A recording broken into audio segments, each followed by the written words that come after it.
அல்லாஹ்விடத்தில் அங்கீகாரத்தை எடுத்துக்கொள்ளக்கூடிய நபரை அல்லாஹ் நேசிக்கிறான். அல்லாஹ் அவர்களைத்தான் அங்கீகரிப்பான். உலகமெல்லாம் உங்களை அறிந்தால் என்ன, உலகமெல்லாம் உங்களை பின்தொடர்ந்தால் என்ன, உலகமெல்லாம் உங்களை போற்றி புகழ்ந்து உயர்ந்த தரத்தில் வைத்தால் என்ன, அல்லாஹ்விடத்திலே நீங்கள் யாரோ அதுதான் இந்த உலக வாழ்விலும் மறு உலக வாழ்விலும் முடிவு. இதை அறியாத பலர் மக்கள் மத்தியில் பிரபலியத்தை தேடி ஓடிக்கொண்டிருக்கிறார்கள். என்னை அவர் அறிந்து கொள்ள வேண்டும், என்னை இவர்கள் அறிந்து கொள்ள வேண்டும், என்னை இவர்களெல்லாம் பின்தொடர வேண்டும். சோசியல் மீடியாக்களுடைய இந்த களத்தில் என் வீடியோக்களை இத்தனை பேர் பார்க்க வேண்டும், இத்தனை பேர் லைக் செய்ய வேண்டும், இத்தனை பேர் ஷேர் செய்ய வேண்டும், இத்தனை பேர் கமெண்ட் செய்ய வேண்டும், இத்தனை பேர் என்னை ஃபாலோ செய்ய வேண்டும் என்று பிரபலியத்தை தேடி ஓடிக்கொண்டிருக்கக்கூடிய நபர்கள் மத்தியில் அல்லாஹுவை தனிமையில் மறைவில் வணங்கக்கூடிய அடியானை அல்லாஹ் நேசிக்கிறான். எது மேலானது?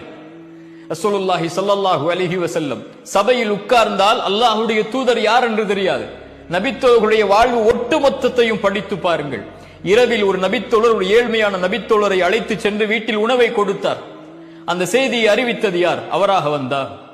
அல்லாஹ்வுடைய தூதர் ஸல்லல்லாஹு அலைஹி வஸல்லம் ஒருவரை சொர்க்கவாதி சொர்க்கவாதி சொர்க்கவாதி என்று அறிமுகப்படுத்தினார்கள். ஏன் அவரை சொர்க்கவாதி என்று சொன்னார்கள்? நபித்தோழர்களுக்கு முன்னால் அவர் அப்படி வாழ்ந்து காட்டினாரா?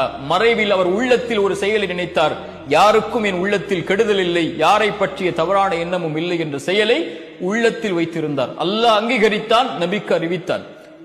குர்ஆனுடைய ஹதீஸுடைய செய்திகளை எடுத்து பாருங்கள். அல்லாஹ் ஒரு நாய்க்கு தண்ணீர் கொடுத்த நபரை ஹதீஸில் வைத்திருக்கிறான். ஒரு முள்ளை அகற்றிய நபரை அல்லாஹ் ஹதீஸில் வைத்திருக்கிறான். அல்லாஹ் ஒரு மரத்தை பாதைக்கு இடையூறு தருவதற்காக வைத்திருந்த மரத்தை வெட்டி வீசியவரை அல்லாஹ் ஹதீஸில் வைத்திருக்கிறான். 3 பேர் குகையில் மாட்டினார்கள். யா அல்லாஹ், இந்த செயலை அங்கீகரித்தால் எனக்கு உதவி செய். ஒருவர் சொன்னார், என் பெற்றோர்கள் சாப்பிடாமல் நான் சாப்பிட மாட்டேன். ஹதீஸில் இருக்கிறார் அவர். ஒருவர் சொன்னார், ஒரு பெண்ணை நான் நெருங்கினேன், நெருங்கும் போது அவர் அல்லாஹ்வை அஞ்சிக்கொள் என்றார், விலகிவிட்டேன்.